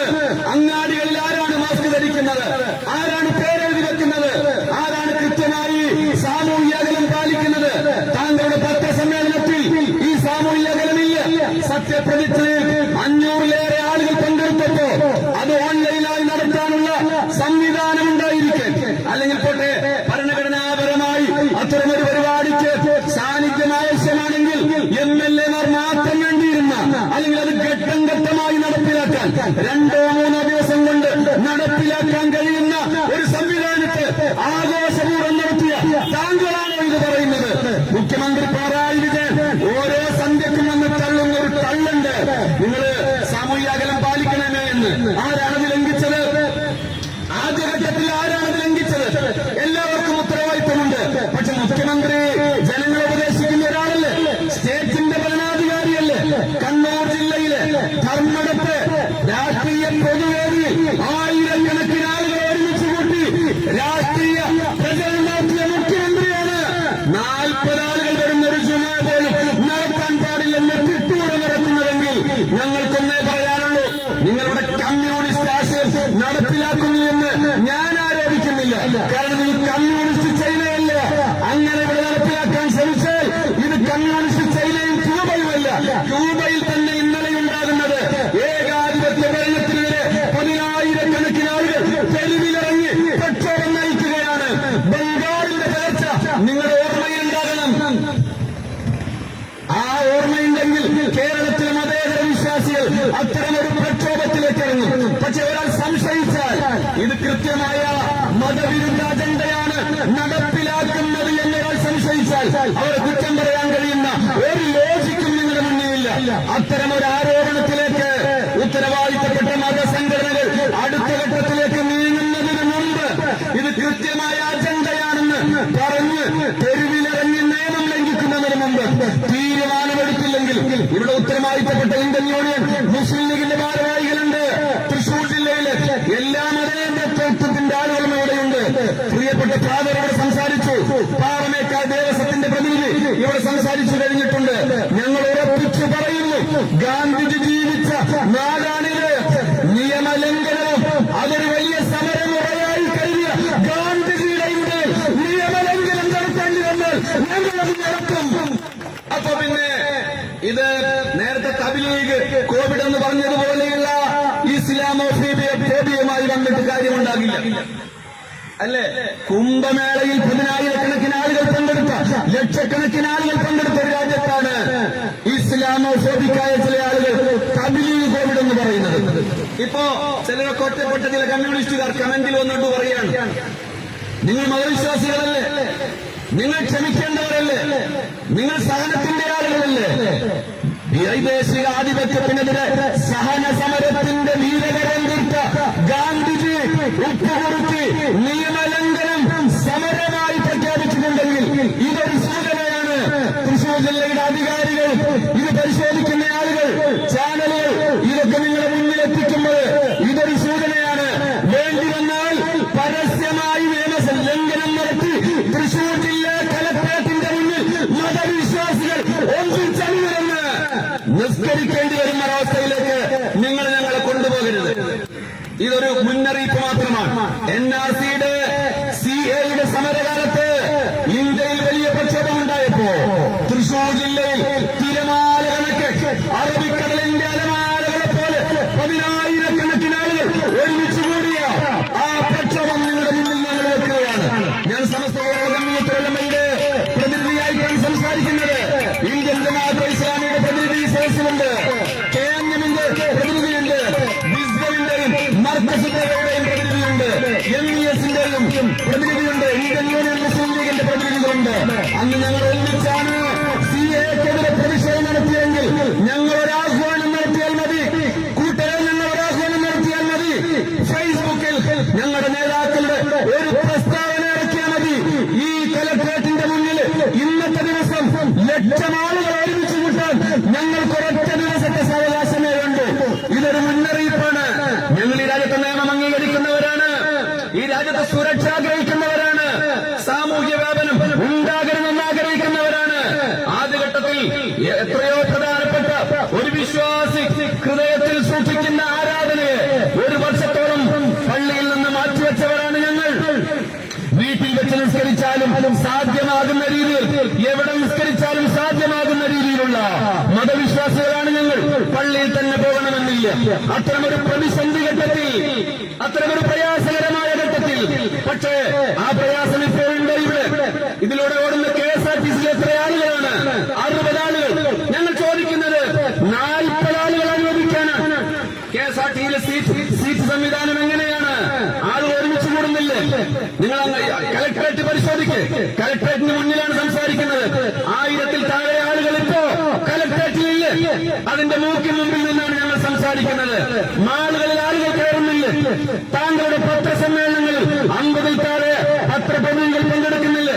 റിയാസ് എന്ന് പറയുന്ന താങ്കളുടെ മരുമകൻ എന്ന് പോട്ടെ, സംസ്ഥാനത്തിന്റെ ഒരു മന്ത്രി തൃശൂർ ജില്ലയിലെ കുതിരാനിൽ അവിടെ സന്ദർശനം നടത്തി. എത്ര ആളുകൾ ഉണ്ടായിരുന്നു? 250ഓളം ആളുകൾ. അന്നത്തെ ജില്ലാ കലക്ടർ ഷാനവാസ്, കഴിഞ്ഞ 2-3 ആഴ്ച മുമ്പാണത്, അദ്ദേഹം ഇന്നലെ മാറിക്കഴിഞ്ഞിട്ടുണ്ട്. ബഹുമാനായ ഷാനവാസ് അദ്ദേഹത്തിന്റെ ഫേസ്ബുക്ക് പേജിൽ അത് ലൈവ് ഇട്ടു. പലരും കമന്റിട്ട കൂട്ടത്തിൽ ഞാനും കമന്റിട്ടു. പ്രോട്ടോകോൾ പാലിക്കാൻ നിരന്തരം ഫേസ്ബുക്കിൽ പോസ്റ്റ് എന്ന ബഹുമാനായ ജില്ലാ കലക്ടർ 250 ആളുകൾ, അത്രയധികം വരുന്ന ആളുകൾ എന്തുകൊണ്ട് പങ്കെടുത്തു? നിങ്ങൾ തന്നെയാണ് നിയമലംഘനം നടത്തുന്നതെന്ന് പറഞ്ഞപ്പോൾ അദ്ദേഹമാണോ, അദ്ദേഹത്തിന്റെ സോഷ്യൽ മീഡിയ PR ആണോ എന്ന് എനിക്കറിയില്ല. 2 മിനിറ്റ് കഴിയുന്നതിന് മുമ്പ് ആ പോസ്റ്റ് അദ്ദേഹം പിൻവലിച്ചു. അഴിച്ചു കളഞ്ഞു. തീർന്നില്ല, 5 മിനിറ്റ് കഴിഞ്ഞപ്പോ ആളുകൾ കുറഞ്ഞൊരു ഭാഗം പോസ്റ്റ് ഇട്ടു. അപ്പോൾ വീണ്ടും ഞങ്ങൾ പ്രതികരിച്ചു, ആ പോസ്റ്റ് പിൻവലിച്ചു.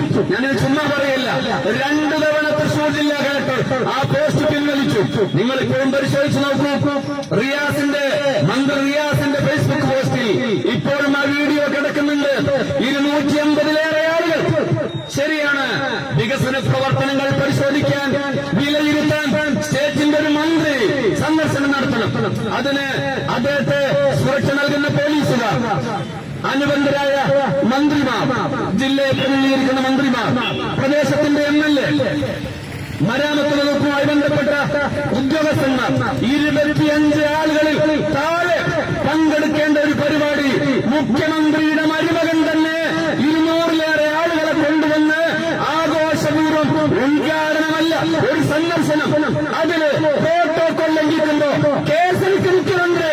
മരുമകനെതിരെ ആത്മാഭിമാനമുണ്ടെങ്കിൽ നിങ്ങൾ കേസെടുക്കും. എന്നിട്ടാണോ 40 ആളുകൾ പങ്കെടുക്കുന്ന ഒരു ജുമയെ കുറിച്ച് നിങ്ങളിങ്ങനെ എല്ലാ സന്ധ്യക്കും വന്നിങ്ങനെ സംസാരിച്ചുകൊണ്ടിരിക്കുന്നത്?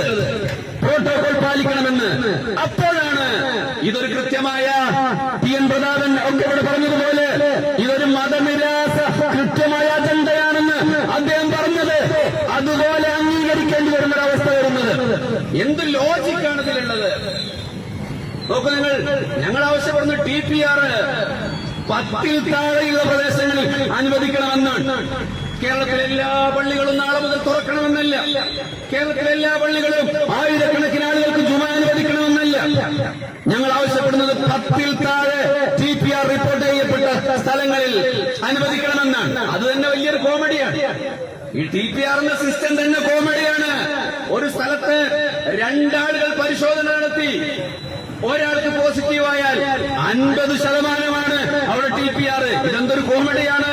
അതുകൊണ്ടാണ് സോഷ്യൽ മീഡിയ പറയുന്നത് സിസ്റ്റം തകരാറിലാണ് മുഖ്യമന്ത്രി, നിങ്ങളുടെ സിസ്റ്റം തകരാറിലാണ്.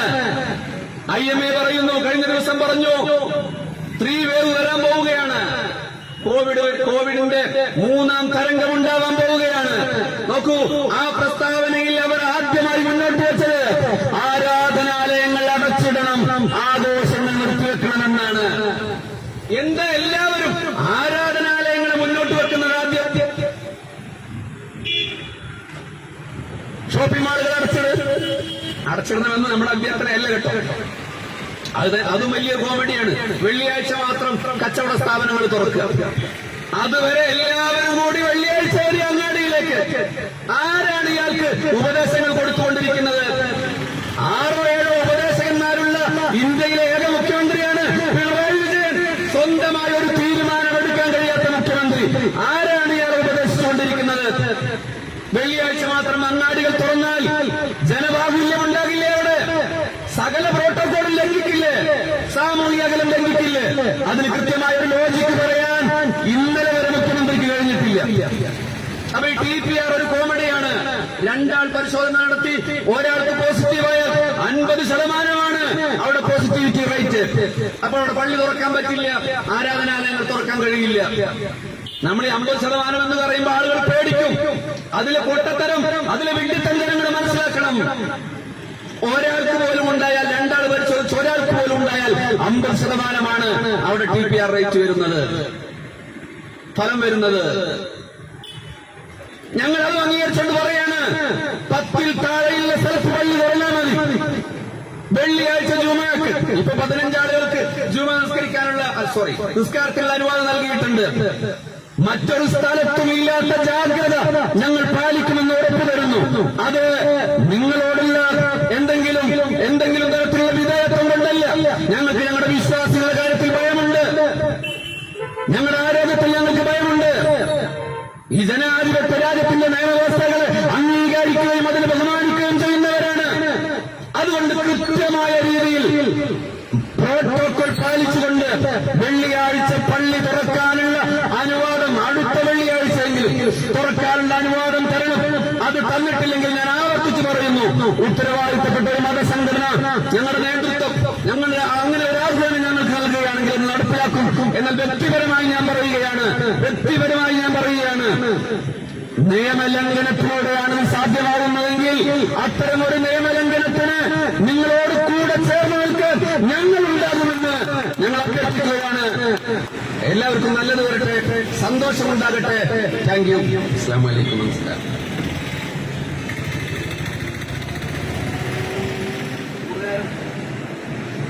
പ്രിയങ്കരായ സഹോദരന്മാരെ, പ്രിയപ്പെട്ട ബഷീർ ഫൈസി വളരെ വിശാലമായി ഈ വിഷയം പ്രതിപാദിച്ചു. ഞാൻ പ്രിയങ്കരായ മുസ്ലിം ലീഗിന്റെ ജില്ലാ ഭാരവാഹികളുമായി ഇതിനിടയിൽ നടത്തിയ ആശയവിനിമയം, ബഹുമാന്യനായ പാർട്ടിയുടെ സംസ്ഥാന സെക്രട്ടറിമാരിൽ ഒരാളായ CH റഷീദ് സാഹിബുമായി നടത്തിയ ഒരു ആശയവിനിമയം ഞാനത് തുറന്നു പറയുകയാണ്. ഇന്ന് ചൊവ്വാഴ്ചയാണ്, നാളെ ബുധനാഴ്ച ക്യാബിനറ്റുള്ള ദിവസം. പ്രിയപ്പെട്ട MESന്റെ സംസ്ഥാന സെക്രട്ടറി KK കുഞ്ഞുമൊയ്തീൻ കൂടെ ഇവിടേക്ക് എത്തി അദ്ദേഹത്തെ സ്വാഗതം ചെയ്യുക.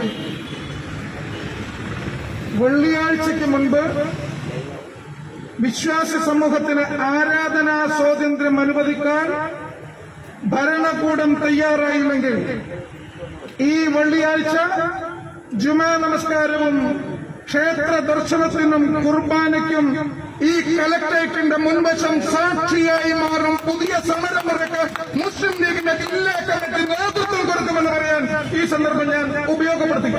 അടുത്തതായി സംസാരിക്കുന്നതിന് വേണ്ടി ബഹുമാന്യനായ പാർട്ടിയുടെ സംസ്ഥാന സെക്രട്ടറി CH റഷീദ് സാഹിബിനെ ആദരപൂർവ്വം ക്ഷണിക്കുന്നു.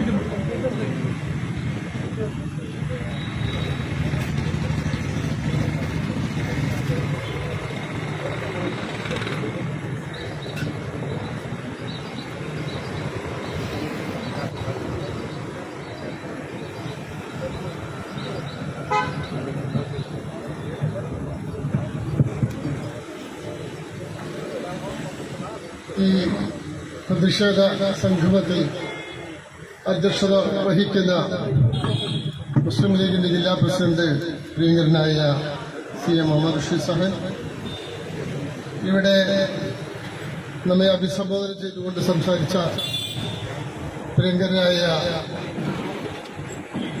ബഷീർ ഫൈസി ദേശമംഗലം, പ്രിയപ്പെട്ട PK മുഹമ്മദ് സാഹിബ്, പ്രിയപ്പെട്ട മജീദ് സാഹിബ്, ഇവിടെ എത്തിച്ചേർന്നിട്ടുള്ള MESന്റെ ജില്ലാ പ്രസിഡന്റ് പ്രിയപ്പെട്ട കുഞ്ഞുമൊയ്തീൻ സാഹിബ്, പ്രിയപ്പെട്ട അമീർ സാഹിബ് ഉൾപ്പെടെ ജില്ലാ ഭാരവാഹികൾ, മറ്റു സഹപ്രവർത്തകരെ, സുഹൃത്തുക്കളെ, ഞാൻ ആദ്യമായി തന്നെ തൃശൂർ ജില്ലാ മുസ്ലിം ലീഗ് കമ്മിറ്റി ഏറ്റവും പ്രസക്തമായ ഒരു വിഷയത്തിലെ മുൻകൈ പ്രവർത്തനത്തിന് ജില്ലാ കമ്മിറ്റിയെ പ്രത്യേകമായി അഭിനന്ദിക്കുകയാണ്. കേരളത്തിലെ ലക്ഷക്കണക്കായ മനുഷ്യരുടെ വികാരങ്ങളെ ഏറ്റെടുത്തുകൊണ്ടാണ് ഈ ഒരു സമരം ഇന്ന് ഇവിടെ ആരംഭിക്കുന്നത്. കാരണം നേരത്തെ ഇവിടെ സംസാരിച്ച പ്രിയപ്പെട്ട ഫാദർ പറഞ്ഞ ഒരു കാര്യമുണ്ട്. മനുഷ്യൻ അവന്റെ എല്ലാ പ്രതീക്ഷകളും എല്ലാ സാധ്യതകളും അടയുന്ന ഒരു ഘട്ടത്തിൽ നിരാശ്രയനായി നിരാലംബനായി നിൽക്കുന്ന ഒരു ഘട്ടത്തിൽ അവനെ ആശ്രയിക്കാൻ, അവനെ അവലംബിക്കാൻ, അവന് അഭയം തേടാൻ ഒന്നുമില്ല എന്ന് ആഗ്രഹിക്കുന്ന ഒരു ഘട്ടത്തിൽ അവന്റെ മനസ്സിലെ ഏക ആശ്രയവും അഭയവും എന്ന് പറയുന്നത് സർവശക്തനായ നാഥനിലേക്ക്, അവന്റെ സൃഷ്ടാവിലേക്കുള്ള പ്രതീക്ഷയിലാണ്. ആ പ്രതീക്ഷകൾ സാക്ഷാത്കരിക്കുന്നതിന് വേണ്ടി പ്രാർത്ഥന എന്നുള്ളത് അവന്റെ ഏറ്റവും വലിയൊരു ആഗ്രഹമാണ്. ആ പ്രാർത്ഥനയാണ്, അതിന്റെ സാധ്യതയാണ് ഇവിടെ ഈ പ്രോട്ടോകോൾ പാലിക്കുക എന്ന അടിസ്ഥാനത്തിൽ ഇവിടെ നിരാകരിക്കപ്പെടുന്നത്. തീർച്ചയായിട്ടും ഇവിടെ പലരും പറഞ്ഞതുപോലെ തന്നെ നമ്മുടെ രാജ്യത്തിന്റെ സുരക്ഷ, സമൂഹത്തിന്റെ സുരക്ഷ, ജനങ്ങളുടെ ആരോഗ്യം, ഇതൊക്കെ ഗൗരവതരമായ ഒരു സംഗതിയാണ്. വിശ്വാസ പ്രമാണങ്ങളും ആ കാര്യത്തിൽ ഇളവുകൾ അനുവദിച്ചിട്ടുണ്ട്. നിർഭാഗ്യവശാൽ ആ പ്രോട്ടോക്കോളുകളും ആ സുരക്ഷയും പാലിച്ചുകൊണ്ട് സമൂഹം മുന്നോട്ട് പോകുന്ന ഒരു ഘട്ടത്തിൽ സന്ദർഭത്തിൽ ഇതിലൊക്കെ ഉണ്ടാകുന്ന ഇളവുകൾ ഉണ്ടാകുന്ന ഒരു ഘട്ടം സംഭവിക്കുന്നു, ഒരു സാഹചര്യം രൂപപ്പെടുന്നു. ആ ഇളവുകൾ അനുവദിക്കുന്ന സാഹചര്യം രൂപപ്പെട്ടപ്പോൾ പലയിടങ്ങളിലും ഇളവുകൾ അനുവദിക്കുന്നു. എന്നാൽ ഇപ്പോഴും ഇളവ് അനുവദിക്കാൻ കഴിയാത്ത ഒരേ ഒരു കേന്ദ്രം എന്ന് പറയുന്നത് അത് ആരാധനാലയമായി മാറുന്നു എന്നുള്ളത് ഗുരുതരമായ ഒരു പ്രശ്നമായി ഇവിടെ ഭവിക്കുകയാണ്. നിരാശ്രയരായ, നിരാലംബരായ, നിർഭരായ മനുഷ്യനെ സംബന്ധിച്ചിടത്തോളം അവന്റെ ഏക ആശ്രയം എന്ന് പറയുന്നത് അവന്റെ പ്രാർത്ഥനയാണ്.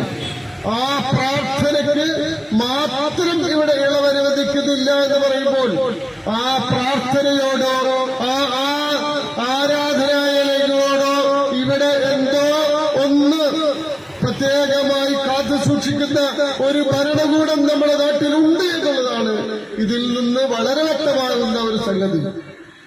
അതാണ് ഇവിടുത്തെ പ്രശ്നവും. ഇവിടെ ആവർത്തിക്കില്ല. കാരണം എവിടേക്കാണ് ആളുകൾ എല്ലാ നിയമങ്ങളെയും, എല്ലാ ചട്ടങ്ങളെയും, എല്ലാ പ്രോട്ടോകോളിനെയും മറികടന്നുകൊണ്ട് ആളുകൾ ഒത്തുകൂടുന്നത് എന്നത് ഇവിടെ ഓരോരുത്തരും പരാമർശിക്കുന്നു. ഇതൊന്നും നിയമലംഘനം. ഞാൻ ചോദിക്കട്ടെ, 4 ആള് 5 പേരിന്റെ അപ്പുറത്ത് 6ാമത്തെ ആൾ നിന്ന് സാമൂഹ്യ അകലം പാലിച്ച് എല്ലാ മാനദണ്ഡങ്ങളും പാലിച്ച് സമരം ചെയ്താൽ പോലീസ് വരുന്നു, കേസെടുക്കുന്നു. 6 ആളുണ്ടായാൽ 6 പേർ സാമൂഹ്യ അകലം പാലിച്ച് എല്ലാ മാനദണ്ഡങ്ങളും സൂക്ഷിച്ച് സമരം ചെയ്താൽ കേസെടുക്കുന്നു. ഞങ്ങളൊക്കെ എത്രയോ കേസുകളിലാണ് ഈ കഴിഞ്ഞ ഒരു വർഷക്കാലം പോയത്. എത്ര ഫൈനാണ് അടച്ചു തീർത്തത്? കയ്യും കണക്കുമില്ല. ഇപ്പോഴും MSFകാരെന്തെങ്കിലും തീർത്തോ എനിക്കറിയില്ല. പൈസ അടക്കാനില്ലാതെ കുട്ടികൾക്ക് സമരം ചെയ്യാൻ കഴിയാത്തൊരു സ്ഥിതിവിശേഷം. 6 പേരുണ്ടായാൽ കേസെടുക്കുന്നു. 60 പേരുണ്ടായാൽ കേസില്ലാത്ത ഒരു സാഹചര്യമുണ്ട്. ഇവിടെ ബഷീർ ഫൈസി പറഞ്ഞല്ലോ, 250 ആളെ വെച്ച് ഇവിടെ മന്ത്രിയുടെ പ്രവൃത്തി പുരോഗതി പരിശോധന നടക്കുന്നു, അവലോകനം നടക്കുന്നു. അവിടെ ഒന്നും കേസില്ല. അതൊന്നും നിയമം പാലിക്കേണ്ട ഘട്ടങ്ങളല്ല, സ്ഥലങ്ങളല്ല, സാഹചര്യങ്ങളല്ല. എവിടെ എല്ലായിടങ്ങളിലും ഇളവ് നൽകുമ്പോൾ ഒരിടം മാത്രം ഇളവ് നൽകാനാകില്ല എന്ന് പറയുന്നതിന്റെ യുക്തി മനസ്സിലാകാത്തത് കൊണ്ടാണ് ഇവിടെ ഇത് വരുന്നത്. ഈ സമരവുമായി മുന്നോട്ട് വരേണ്ടത് കേരളത്തിലെ മഹാഭൂരിപക്ഷം വരുന്ന വിശ്വാസികളുടെ മനസ്സുകളിൽ ഈ തേട്ടമുണ്ട്. ഇങ്ങനെയുള്ള ഈ വിവേചനം എന്തിന് നിങ്ങൾ കണ്ടിരിക്കണം, എന്തിന് നിങ്ങൾ അംഗീകരിക്കണമെന്ന് മത നേതൃത്വത്തോടും രാഷ്ട്രീയ നേതൃത്വത്തോടും കേരളത്തിലെ വിശ്വാസി സമൂഹം ഉള്ളിൽ വെക്കുന്ന ഒരു വികാരമുണ്ടായിരുന്നു. ആ വികാരത്തിന്റെ പുറത്താണ് തൃശൂർ ജില്ലയിലെ മുസ്ലിം ലീഗ് കമ്മിറ്റി ഇന്നിവിടെ ഈ സമരം പ്രഖ്യാപിച്ചതെങ്കിൽ ആ സമരം തൃശൂരിൽ നിൽക്കില്ല. ബഷീർ ഫൈസി പറഞ്ഞതുപോലെ നാളെ സംസ്ഥാന കമ്മിറ്റി ചേരുന്നുണ്ട്. അവിടെ നിന്ന് തീരുമാനമുണ്ടാകും. കേരളത്തിൽ എല്ലായിടങ്ങളിലും ഈ സമരം ആരംഭിക്കുമെന്ന കാര്യത്തിൽ തീർച്ചയായിട്ടും ഇവിടെ ഉണ്ടാവും. നമ്മുടെ സലാം മാഷ് കൂടി വർക്കസുദ്ദാവയുടെ സലാം മാഷ് കൂടി നമ്മുടെ ഈ പ്രതിഷേധ സംഗമത്തിലേക്ക് കടന്നു വരികയാണ്. അദ്ദേഹത്തെ കമ്മിറ്റിക്ക് വേണ്ടി ഞാൻ സ്വാഗതം ചെയ്യുകയാണ്. നമ്മുടെ വിശിഷ്ട അതിഥികളാണ് ഇവിടെ എത്തിച്ചേർന്നിട്ടുള്ളത്. തീർച്ചയായിട്ടും അവർക്ക് വേണ്ടിയാണ്, അവരുടെ കൂടി ശബ്ദം കേൾക്കാനാണ്, അവരുടെ കൂടി അഭിപ്രായങ്ങൾ കേൾക്കാനാണ് നാം ആഗ്രഹിക്കുന്നത്. അതുകൊണ്ട് ഞാനിവിടെ കൂടെ സമയം സംസാരിക്കുന്നത് അനുചിതമാണ് എന്ന ബോധ്യം എനിക്കുണ്ട്.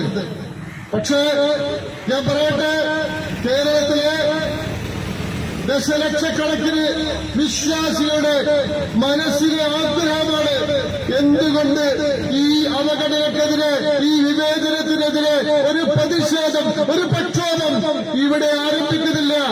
രാഷ്ട്രീയ നേതൃത്വവും മതനേതൃത്വവും എന്നത് ആ പ്രതീക്ഷ, അവരുടെ ആഗ്രഹങ്ങൾക്കാണ് ഇന്നിവിടെ ഈ പ്രക്ഷോഭത്തിലൂടെ സമരം കുറിക്കുന്നതെങ്കിൽ ബഷീർ ഫൈസി പറഞ്ഞതുപോലെ ഈ സമരം സൂചന എന്ന നിലയ്ക്ക് ഭരണകൂടം കാണുകയും അതിനനുസൃതമായ തീരുമാനം വരികയും ചെയ്തില്ല എങ്കിൽ എല്ലാ നിയമങ്ങളെയും ലംഘിച്ചുകൊണ്ട് കേരളത്തിലെ വിശ്വാസി സമൂഹം ആരാധനാ സ്വാതന്ത്ര്യത്തിന് വേണ്ടിയാണ് ആരാധനാ സ്വാതന്ത്ര്യത്തിന് വേണ്ടി പ്രക്ഷോഭത്തിലേക്ക് ഇറങ്ങും എന്ന കാര്യത്തിലും അശേഷം സംശയമില്ല. പ്രിയപ്പെട്ടവരെ, നമ്മുടെ നാട് ഈ മഹാമാരിയുടെ കെടുതികളിൽ തന്നെയാണ്. അതിന്റെ പ്രയാസങ്ങളും വേദനകളും ബുദ്ധിമുട്ടുകളും നാം അനുഭവിക്കുക തന്നെയാണ്. അതിനെ തടയാൻ, അതിനെ പ്രതിരോധിക്കാൻ, അതിന്റെ പേരിൽ ജാഗ്രത പാലിക്കാൻ നമ്മളെല്ലാവരും ബാധ്യസ്ഥരുമാണ്. ഇതൊരു ഭരണകൂടത്തിന്റെ വിഷയമല്ല, ഇതേതെങ്കിലും രാഷ്ട്രീയ പ്രസ്ഥാനത്തിന്റെ മുന്നണിയുടെ വിഷയമല്ല. മനുഷ്യര് ജീവിക്കുക എന്ന മനുഷ്യന്റെ അതിജീവനത്തിന്റെ പ്രശ്നമാണ്. രോഗവ്യാപനത്തിൽ നിന്ന് മനുഷ്യ സമൂഹത്തെ മുക്തരാക്കുക, മോചനം നേടുക എന്ന ഒരു മാനുഷിക പ്രശ്നമാണ്. മനുഷ്യരെന്ന് പറഞ്ഞുകൂടാ, സർവ്വജീവജാലങ്ങളുടെയും പ്രശ്നമാണ്. ഇപ്പൊ കോവിഡ് മഹാമാരി മനുഷ്യരിൽ മാത്രമല്ല ഉണ്ടാകുന്നത് എന്ന പുതിയ അറിവുകൾ കൂടി വന്നുകൊണ്ടിരിക്കുമ്പോ ഇത് മനുഷ്യരെന്നല്ല എല്ലാ ജീവജാലങ്ങളെയും ബാധിക്കുന്ന ഒരു പ്രശ്നം എന്നുള്ള നിലയ്ക്ക് ഈ വിഷയത്തിൽ ഗൗരവതരമായിട്ടുള്ള ജാഗ്രത പാലിക്കാൻ നമ്മളെല്ലാവരും ബാധ്യസ്ഥരാണ്. എന്നാൽ ഞാൻ കഴിഞ്ഞ ദിവസം കഴിഞ്ഞ വെള്ളിയാഴ്ച വൈകുന്നേരം 6 മണിയോടുകൂടി തൃശ്ശൂരിൽ നിന്ന് തൃശ്ശൂർ അങ്ങാടിയിൽ ഞാനുണ്ടായിരുന്നു. ഓരോ കവലകളിലും ആ കവലകളോട് ചേർന്ന് 600-500 പേരുകളാണ് കടിച്ചുകൂടി നിന്നത്. ഓരോ കവലും തൃശ്ശൂർ പട്ടണത്തിന്റെ റൗണ്ടിനോട് ചേർന്നിട്ട്, അത് പൂത്തോളിലായാലും അത് സ്പോട്ടിലായാലും അതുപോലെ തന്നെ പാലം ഇറങ്ങി വരുന്നിടത്തായാലും ശരി, അതിനപ്പുറത്തായാലും എല്ലാ ബീവറേജ് ഔട്ട്ലെറ്റുകളുടെ മുന്നിലും 500-600 ആളുകൾ തിങ്ങി നിറഞ്ഞു നിൽക്കുന്നത് കഴിഞ്ഞ വെള്ളിയാഴ്ച വൈകുന്നേരം ഞാൻ കണ്ടതാണെങ്കിൽ ഞാൻ ചോദിക്കട്ടെ, ഈ പ്രോട്ടോകോൾ പാലനം അതിനെതിരായി ആ ലംഘനം നടക്കുന്നതിനെതിരായി ഇവിടെ ബഷീർ ഫൈസി ഇവിടെ ചോദിച്ചതുപോലെ എവിടെയെങ്കിലും ഒരു കേസ് എടുത്തിട്ടുണ്ടോ? എവിടെയെങ്കിലും? ഇപ്പൊ സർക്കാരിന് വരുമാനം ഉണ്ടാകേണ്ട ചില ആരാധനാലയങ്ങളിൽ ആളുകൾ കൊടുത്തതിന് ഇന്നലെയോ മിനിയാന്നൊക്കെ അനുവാദം കൊടുത്തു. അത് ആരാധനാ സ്വാതന്ത്ര്യം അനുവദിക്കാനില്ല. അതാ പ്രാർത്ഥന അവരവിടെ നടത്തട്ടെ എന്ന് കരുതിയിട്ടല്ല, അവിടെ ഒരു പൂജ നടക്കട്ടെ എന്ന് കരുതിയിട്ടല്ല, മറിച്ച് സർക്കാരിന് വരുമാനം ഉണ്ടാക്കേണ്ടടുത്ത് ഞങ്ങളുടെ വരുമാനം നഷ്ടപ്പെടുത്താൻ, ഞങ്ങളുടെ സർക്കാരിന്റെ വരുമാനം നഷ്ടപ്പെടുത്താൻ ഞങ്ങൾ തയ്യാറല്ല എന്ന് പ്രഖ്യാപിക്കുന്ന രീതിയിൽ അവിടെ അതിനൊക്കെ അനുമതി കൊടുക്കുന്നു എന്നുള്ളത് തികഞ്ഞ വിവേചനമാണ്, തികഞ്ഞ പക്ഷപാതിത്വമാണ്. ആ പക്ഷപാതിത്വവും വിവേചനവും തുടരാനാണ് സർക്കാരിന്റെ ഭാവമെങ്കിൽ അതിനെതിരായ ശക്തമായ സമരവുമായി പ്രക്ഷോഭവുമായി മുന്നോട്ട് പോകുമെന്ന് മാത്രം ഈ സമയത്ത് ഒരിക്കൽ കൂടി ആവർത്തിച്ചു പറഞ്ഞുകൊണ്ട് ഈ സംഗമത്തിൽ പങ്കെടുക്കുന്ന മുഴുവൻ സംഘടനാ പ്രതിനിധികളെയും പ്രിയപ്പെട്ട സഹപ്രവർത്തകരെയും അഭിവാദ്യം ചെയ്തുകൊണ്ട് ഞാനിത് വാക്ക് നിർത്തട്ടെ. നന്ദി. അസ്സലാമു അലൈക്കും വറഹ്മത്തുള്ളാഹി.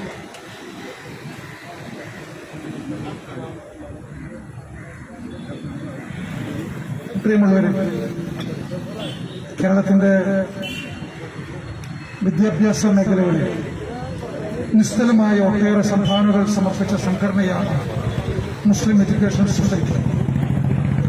ആ MESന്റെ സംസ്ഥാന സെക്രട്ടറി, എന്റെ പ്രിയ സ്നേഹിതൻ കൂടിയായ പ്രിയപ്പെട്ട KK കുഞ്ഞുമൊയ്തീൻ അവരുടെ സ്നേഹപൂർവ്വം ക്ഷണിക്കുന്നു.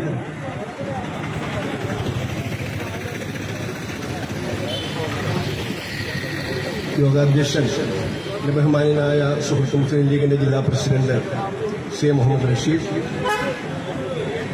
ഈ പരിപാടി ഔപചാരികമായി ഉദ്ഘാടനം ചെയ്ത മുസ്ലിം ലീഗിന്റെ സംസ്ഥാന general secretary PMA Kalam Sahib, Shri TN Prathapan, എനിക്ക് മുമ്പ് സംസാരിച്ചു പോയ ശ്രീ TN പ്രതാപൻ MP ഉൾപ്പെടെയുള്ളവരെ, എനിക്ക് തൊട്ടു മുമ്പ് സംസാരിച്ച മുസ്ലിം ലീഗിന്റെ സംസ്ഥാന സെക്രട്ടറി ബഹുമാനായ CH റഷീദ് സാഹിബ്, ബഷീർ ഫൈസി, ശ്രീ സലാം മാഷ്, ശ്രീ ഹാറൂൺ റഷീദ് ഉൾപ്പെടെയുള്ള മുസ്ലിം ലീഗിന്റെ പ്രിയപ്പെട്ട നേതാക്കളെ, പ്രിയപ്പെട്ട വിശ്വാസികളെ, കഴിഞ്ഞ 1.5 വർഷത്തിലധികമായി നമ്മൾ കോവിഡ് എന്ന ഈ മഹാമാരിയുടെ പിടിയിലാണ്. 1ാം തരംഗം നാം ഒന്നിച്ചു നിന്നുകൊണ്ട് അതിജീവിച്ചു. കേന്ദ്ര സംസ്ഥാന ഗവൺമെന്റുകളുടെ കർശനമായ നിർദ്ദേശങ്ങൾ, ജില്ലാ ഭരണകൂടത്തിന്റെ നിബന്ധനകൾ, പ്രാദേശിക ഭരണകൂടങ്ങളുടെ തദ്ദേശ സ്വയംഭരണ സ്ഥാപനങ്ങളുടെ കർശനമായ നിബന്ധനകളൊക്കെ പാലിച്ചുകൊണ്ട് ഈ നാട്ടിലെ പരശ്വതം വരുന്ന വ്യാപാരി സമൂഹം, കർഷക തൊഴിലാളികൾ, നിത്യജോലിയെടുത്ത് ജീവിക്കുന്നവർ, ഓട്ടോറിക്ഷ തൊഴിലാളികൾ ഉൾപ്പെടെയുള്ളവര് ഈ സമൂഹത്തോടുള്ള പ്രതിബദ്ധത എന്നുള്ള നിലയിൽ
ഈ കോവിഡ് മഹാമാരിയുടെ 1ാം തരംഗത്തിൽ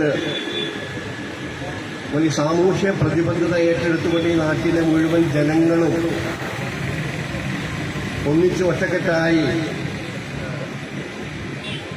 ബന്ധപ്പെട്ട അധികൃതരുടെ നിർദ്ദേശങ്ങൾ ശിരസാ വഹിച്ചുകൊണ്ട് തന്നെ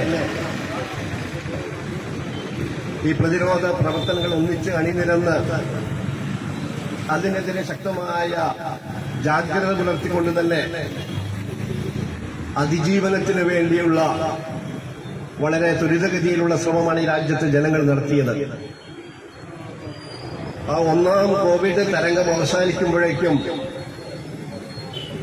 2ാം കോവിഡ് തരംഗം ആരംഭിച്ചു കഴിഞ്ഞിരുന്നു. വീണ്ടും കടുത്ത നിബന്ധനകൾ, കർശനമായ നിർദ്ദേശങ്ങളുമായി ഗവൺമെന്റുകളും ജില്ലാ ഭരണകൂടവും ഉൾപ്പെടെയൊക്കെ മുന്നോട്ട് വന്നപ്പോൾ ട്രിപ്പിൾ ലോക്ക്ഡൌൺ ഉൾപ്പെടെ ജനങ്ങളെ വല്ലാതെ ശ്വാസം മുട്ടിക്കുന്ന വ്യാപാരി സമൂഹത്തെ പണിയെടുക്കുന്ന നിത്യജീവിതത്തിന് വേണ്ടി പണിയെടുക്കുന്ന സാധാരണക്കാരെ, തൊഴിലാളികളെ ഒക്കെ വളരെയേറെ പ്രയാസം അനുഭവിക്കുന്ന തരത്തിലെ നിബന്ധനകൾ കൊണ്ടുവന്നപ്പോഴും സമൂഹത്തിന് വേണ്ടി ആ ദൗത്യം ഏറ്റെടുത്തുകൊണ്ട് തന്നെ ഈ രാജ്യത്തെ മുഴുവൻ ജനങ്ങളും അതിനോട് സഹകരിച്ചു. കടുത്ത കോവിഡ് കാലഘട്ടത്തിലാണ് ഈ രാജ്യത്തെ SSLC +2 പരീക്ഷകൾ നടത്തിയത്. നമുക്കറിയാം, നമ്മളാരും അതിനെതിരല്ല. കാരണം ഈ രാജ്യത്തെ വിദ്യാർത്ഥികളുടെ ഭാവിയെ ബാധിക്കുന്ന പ്രശ്നമാണ് എന്നുള്ളത് കൊണ്ട് രക്ഷിതാക്കളും ജനങ്ങളുമൊക്കെ അതിനോട് സഹകരിച്ചു. രണ്ടാം തരംഗം കുറെ കൂടി രൂക്ഷമായിരുന്നു. സർക്കാരിന്റെ കണക്കുകളൊക്കെ രാജ്യത്തെ ജനങ്ങളെ തെറ്റിദ്ധരിപ്പിക്കുന്നതായിരുന്നു എന്നാണ് അടുത്ത കാലത്ത് വന്ന റിപ്പോർട്ടുകൾ വ്യക്തമാക്കുന്നത്.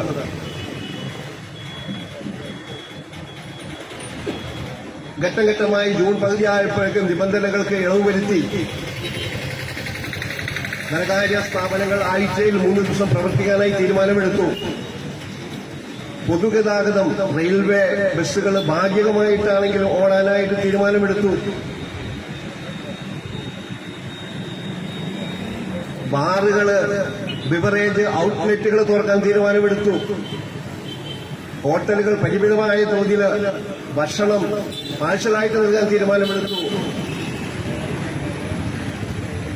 പക്ഷെ ആരാധനാലയങ്ങൾ തുറക്കാൻ തീരുമാനമെടുത്തപ്പോൾ 15 പേർ മാത്രം പങ്കെടുക്കാവുന്ന തരത്തിൽ ആരാധന നടത്തിയാൽ മതി എന്നാണ് ഗവൺമെന്റിന്റെ ഭാഷ്യം. നമ്മൾ കാണുന്നുണ്ട്, നമ്മൾ കടന്നു പോകുമ്പോൾ ബിവറേജ് ഔട്ട്ലെറ്റുകളുടെ മുമ്പിൽ കിലോമീറ്ററുകൾ നീണ്ടു നിൽക്കുന്ന ക്യൂ. സാമൂഹ്യ അകലം പാലിക്കുന്നില്ല. പല സ്ഥലത്തും മാസ്കുകൾ ധരിക്കുന്നില്ല. ബഹുമാനപ്പെട്ട കേരള ഹൈക്കോടതി തന്നെ സംസ്ഥാന സർക്കാരിന് 2 പ്രാവശ്യം കർശനമായ അന്ത്യശാസനം നൽകി. ഈ ബിവറേജ് ഔട്ട്ലെറ്റുകളുടെ മുമ്പിൽ നിൽക്കുന്ന ക്യൂ നിയന്ത്രിച്ചുകൊണ്ട് ആളുകളെ ഇങ്ങനെ തെരുവിലേക്ക് തള്ളിവിട്ട് ഈ കോവിഡ് ഇങ്ങനെ വ്യാപകമാക്കുന്ന പ്രവണതയ്ക്കെതിരെ അതിശക്തമായ നടപടിയെടുക്കണമെന്ന് സംസ്ഥാന സർക്കാരിനോട് ഹൈക്കോടതി ആവശ്യപ്പെട്ടു. കഴിഞ്ഞ പ്രാവശ്യം കോവിഡ് തരംഗമുണ്ടായപ്പോ വലിയ പള്ളികളിൽ പരമാവധി 100 പേർക്ക് വരെ പ്രാർത്ഥിക്കാം എന്നുള്ള നിലപാടാണ് ഗവൺമെന്റ് എടുത്തത്. വിശ്വാസി സമൂഹം അത് ഏറ്റെടുത്തു.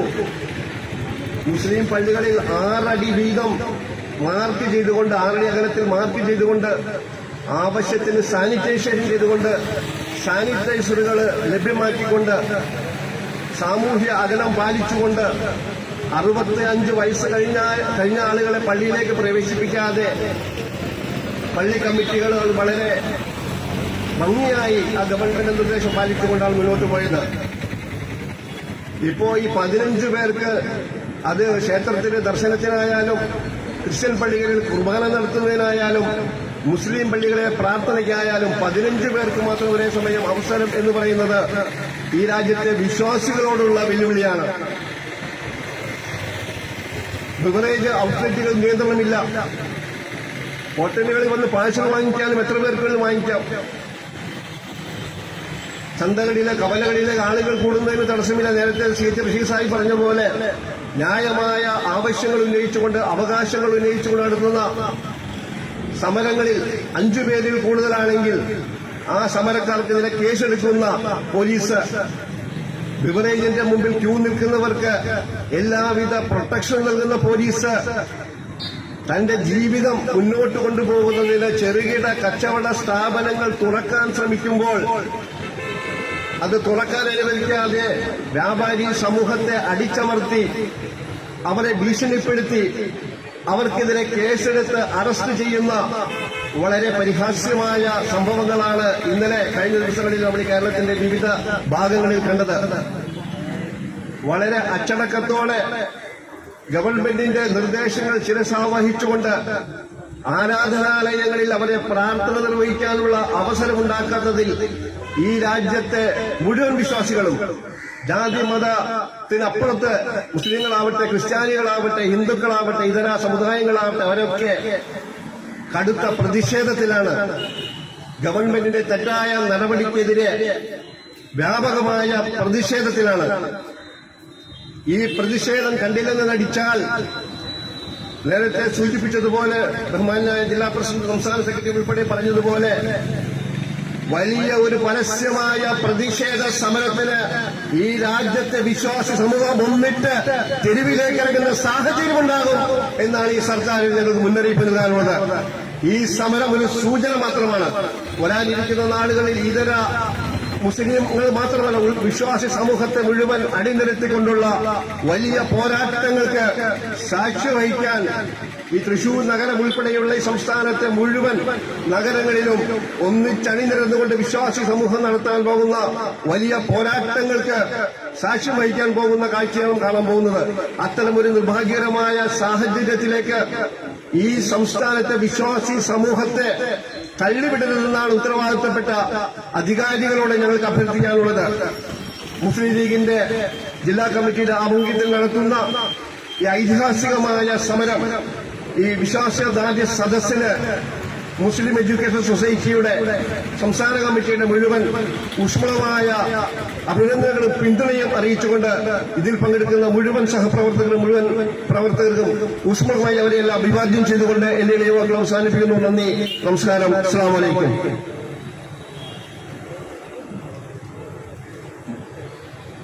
പ്രിയമുള്ളവരെ, കേരള നേതൃത്വത്തിൽ മുജാഹിദ് മർക്കസ് ദഅവ ജില്ലാ പ്രസിഡന്റ്, അതിലുപരി എത്രയോ കാലങ്ങളായി ഹരിത രാഷ്ട്രീയത്തിന്റെ എല്ലാ പരിപാടികളുടെയും ഒപ്പം ഒരു സഹകാരിയായി കൂടെയുള്ള നമ്മുടെ എല്ലാവരുടെയും ആത്മവിശ്വാസം കൂടിയാണ് പ്രിയപ്പെട്ട സലാം മാഷ് വർഗ്ഗങ്ങൾ ആദരവും ക്ഷണിക്കുന്നു.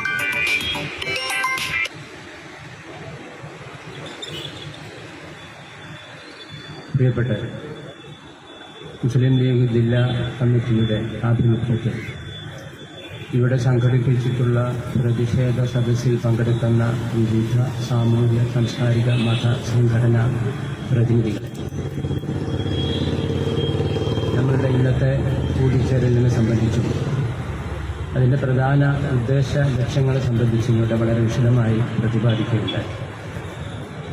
ഞാൻ പ്രതിനിധാനം ചെയ്യുന്ന സംഘടന കേരള മുസ്ലിം മർക്കസ് ദഅവ വിഭാഗത്തിൻ്റെ പരിപൂർണമായ പിന്തുണ ഇവിടെ വാഗ്ദാനം ചെയ്യുകയാണ്.